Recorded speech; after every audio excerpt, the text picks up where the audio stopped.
Kepulauan Wakatobi merupakan salah satu pusat terumbu karang dunia. Memiliki sumber daya pesisir dan bawah laut yang penting sekaligus mempesona.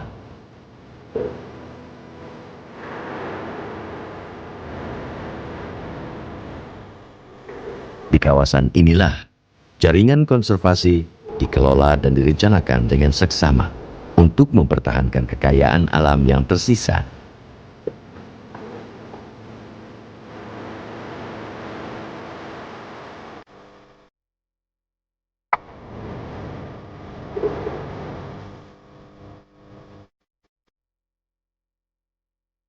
Tim Expedition Metro TV mendokumentasikan monitoring SPAC yang dilakukan bersama oleh The Nature Conservancy, WWF Indonesia, dan Taman Nasional Wakatobi.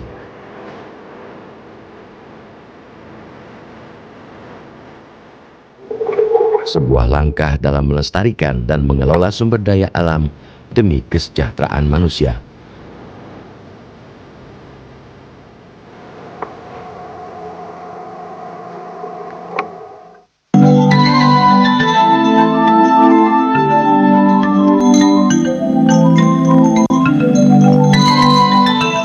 Kepulauan Wakatobi di Sulawesi Tenggara memiliki bentang alam yang eksotik dan mempesona.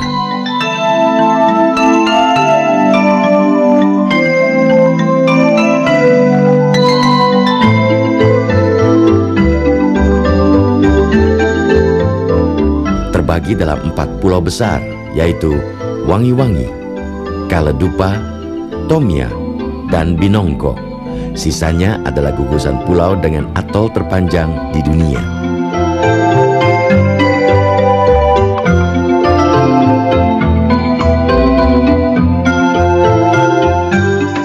Terletak di antara Laut Flores dan Laut Banda, Wakatobi sangat kaya akan sumber daya alam laut dan pesisir.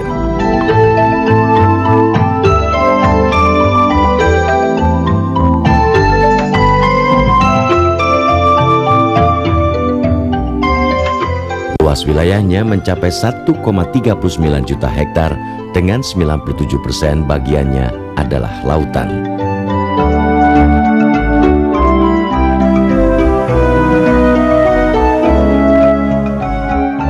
Laut adalah hal yang tak terpisahkan dari kehidupan masyarakat Wakatobi. Uniknya, seluruh wilayah kabupaten ini juga merupakan kawasan taman nasional. Status Taman Nasional telah ditetapkan sejak tahun 1996, jauh lebih dahulu sebelum kawasan ini dimekarkan menjadi kabupaten pada tahun 2003.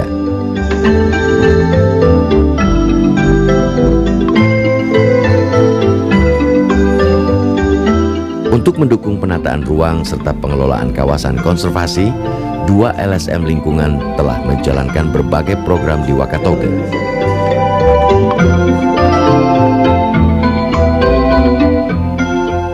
Join program TNC dan WWF ini datang sejak 2003 di Wakatobi untuk membantu Balai Taman Nasional Wakatobi untuk mendesain ulang kawasan ini melalui penataan zonasi dan manajemen plan. Harapannya dengan memperbaiki sistem zonasi dan manajemen plan yang ada nanti akan bisa menjamin pengelolaan kawasan Taman Nasional Wakatobi ini menjadi lebih optimal.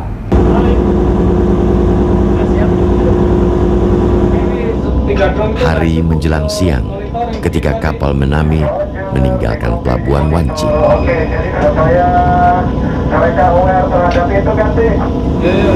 Kali ini tim Expedition Metro TV akan mendokumentasikan kegiatan SPAC monitoring atau monitoring tempat pemijahan ikan di zona perlindungan bahari Taman Nasional Wakatobi.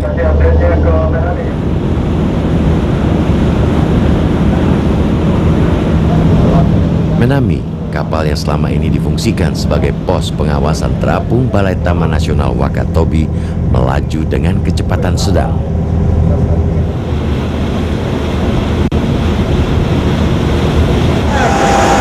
Kapal inilah yang menjadi base camp monitoring. Cuaca cerah dan gelombang yang bersahabat mengawali perjalanan kali ini menuju 4 lokasi utama monitoring, yaitu di perairan Hoga Kaledupa, Runduma, Tomia, serta Karang Kaledupa.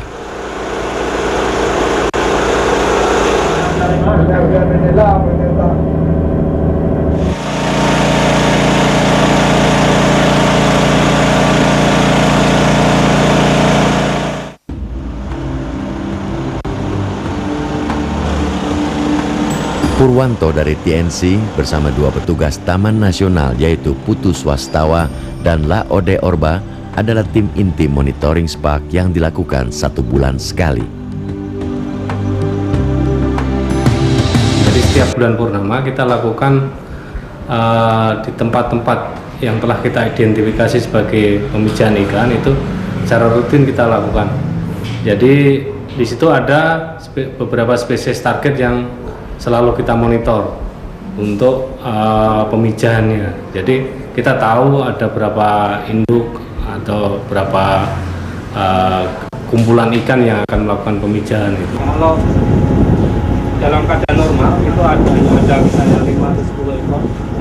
Ada 4 spesies yang menjadi fokus monitoring. Keempatnya merupakan spesies terancam karena menjadi target perdagangan ikan hidup di seluruh dunia. Satu betina gitu. Jadi itu bisa kita lihat dari ukurannya gitu. Besarnya jadi jantan. Jadi itu yang penting kita catat estimasi panjangnya. Sedangkan spesies targetnya sendiri ada 3 spesies dan ditambah 1, jadi ada 4. 3 spesies utama yaitu kerapu macan, Epinephelus fuscogudatus, terus Epinephelus polypecadion dan Plectrophomus areolatus atau sunu. Ditambah 1 lagi yaitu kakap merah atau Lujanus bohar.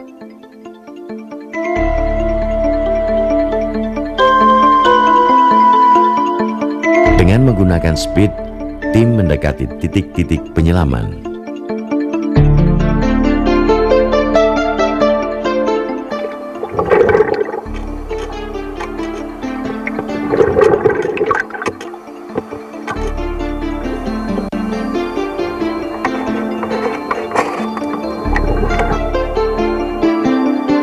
Pesona terumbu karang dan visibility yang sempurna menyambut kedatangan para penyelam.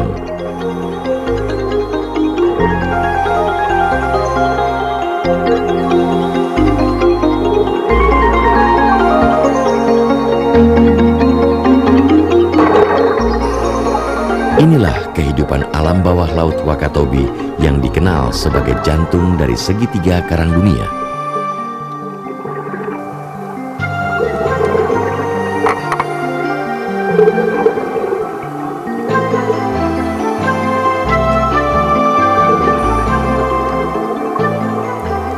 Wakatobi tercatat memiliki luas ekosistem terumbu karang mencapai 90.000 hektar dengan lebih dari 750 jenis karang atau mencapai 90% dari keseluruhan terumbu karang yang ada di dunia.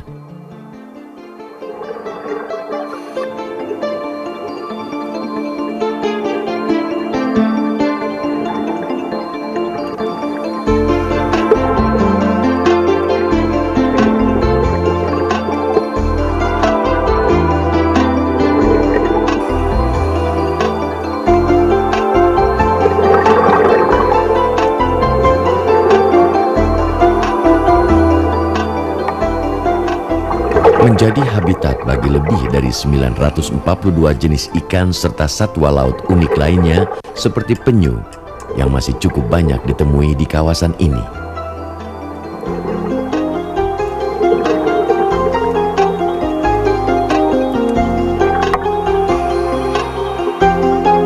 Atau berbagai ikan unik seperti lionfish yang berwarna cerah, atau juga ikan buruk rupa, crocodile fish yang handal berkamuflase ini.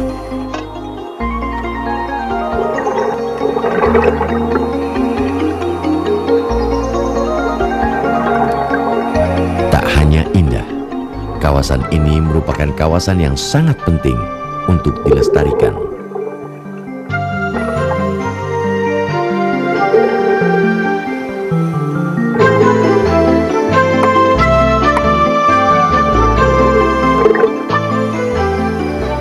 Tim monitoring melakukan tugasnya di antara surga bawah laut yang luar biasa ini.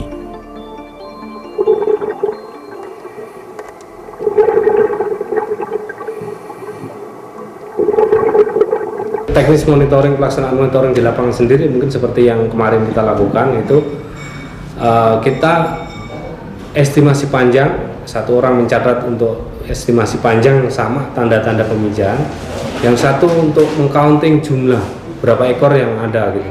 Pas saat memijah itu biasanya perbandingan antara jantan dan betina itu 1:1, jadi imbang gitu.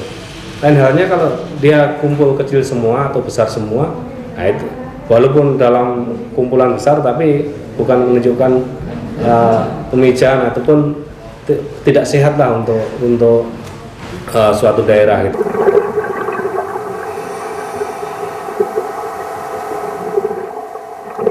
Lokasi pemijahan ikan memiliki karakter yang spesifik.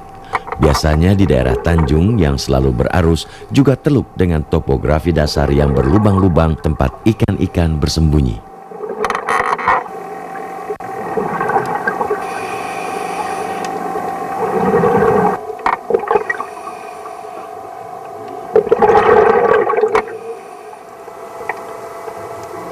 Pada awal penelitian TNC WWF pada tahun 2003, tercatat ada sekitar 30-40 titik pemijahan ikan. Namun sayangnya, setiap tahun terus mengalami penurunan.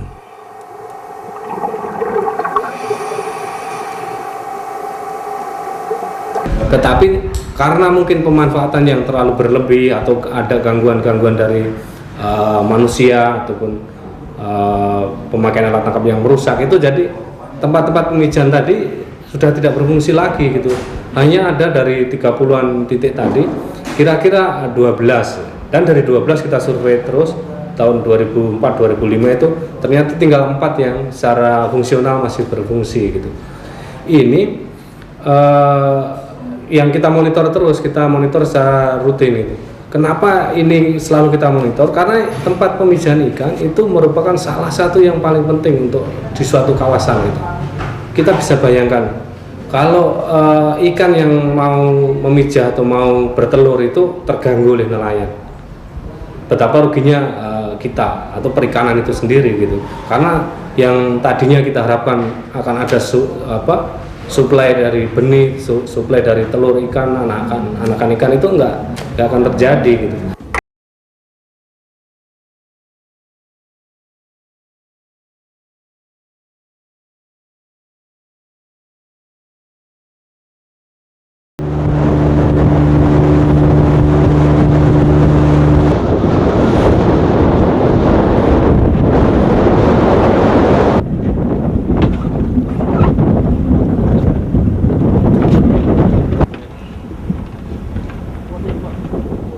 Selain melakukan pendataan di bawah laut, tim monitoring juga melakukan resources monitoring atau wawancara langsung dengan nelayan-nelayan yang dijumpai sepanjang perjalanan.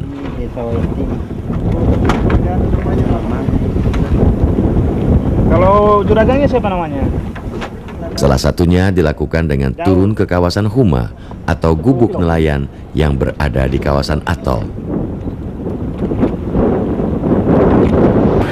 Setiap ketemu nelayan kita berhenti, kita tanya,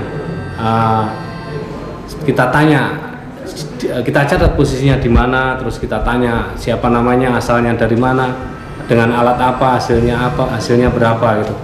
Dari monitoring pemanfaatan nelayan tadi kita tahu di mana wilayah Wakatobi yang padat pemanfaatan ataupun yang nelayan sering pakai untuk memanfaatkan. Ini sangat penting, sangat berguna untuk pengelolaan gitu. Jadi kalau misalnya di situ daerah yang padat nelayan atau yang nelayan bisa pakai, jelas untuk input zonasi kemarin tidak mungkin juga kalau gitu ditutup atau zona tanpa pemanfaatan itu.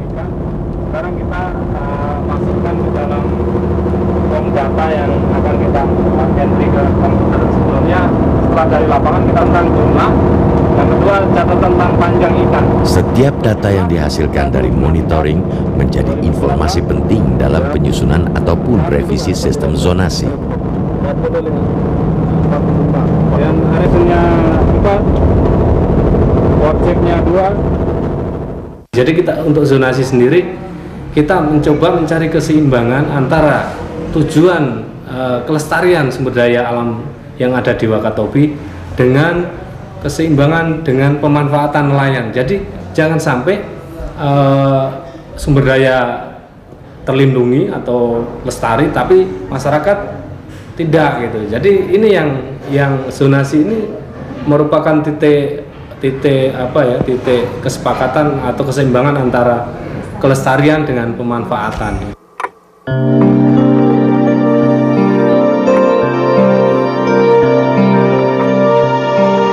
Namun, seperti masalah klasik di banyak tempat, Taman Nasional Wakatobi tidak pernah lepas dari ancaman.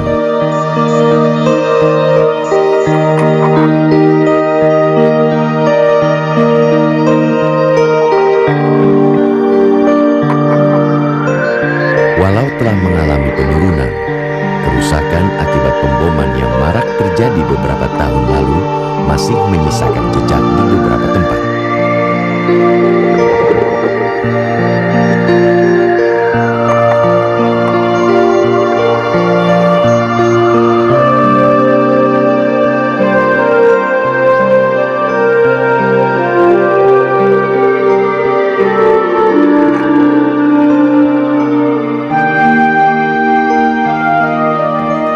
Selain itu, penambangan karang yang masih banyak dilakukan masyarakat Wakatobi sesungguhnya merupakan ancaman yang bila dibiarkan akan mengganggu keseimbangan lingkungan.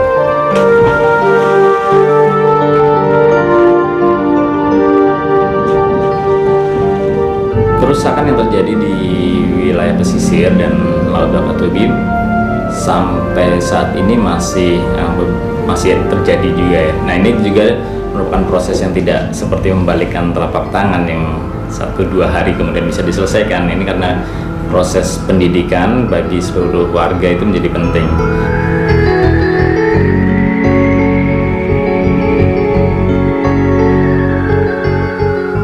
Walau membutuhkan proses panjang, namun pendampingan serta penyadartahuan yang telah dilakukan mulai membuahkan hasil.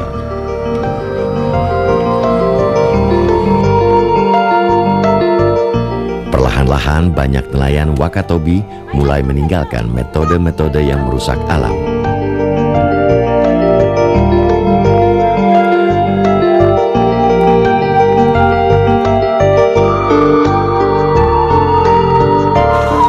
Salah satu nelayan mantan pembom yang kini telah insaf adalah Watasima.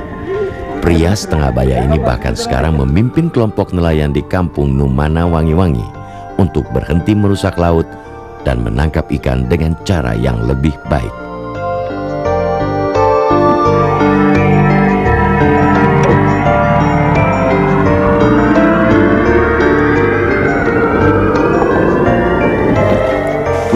Lebih baik kita berhenti saja, artinya kalau kita banding-bandingkan hasilnya bom dengan hasilnya bubukan atau hasilnya jaring kan berbeda.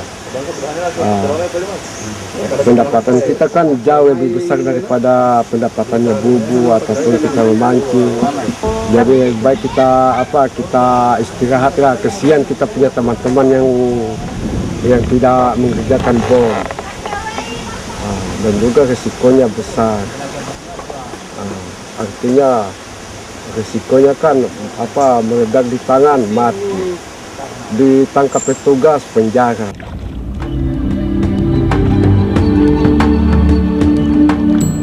Selain kembali menekuni penangkapan ikan dengan bubu, Watasima kini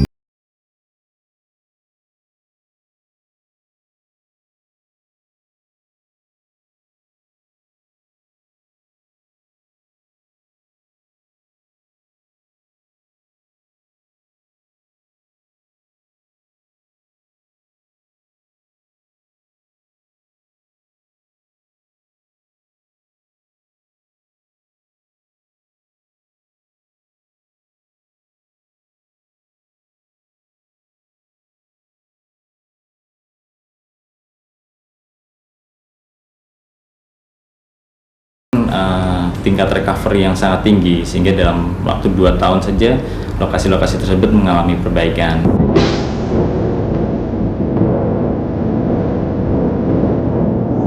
Wakatobi masih menyimpan banyak pesona dan potensi yang luar biasa.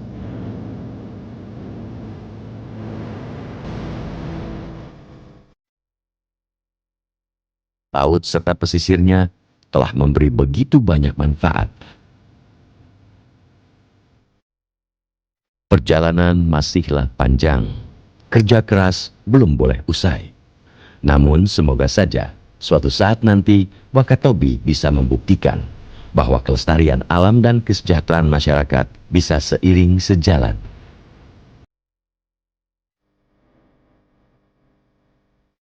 Untuk masa depan, untuk kelestarian sebuah surga yang masih tersisa. Jelajahi cara baru mendapatkan informasi. Download Metro TV Extend sekarang.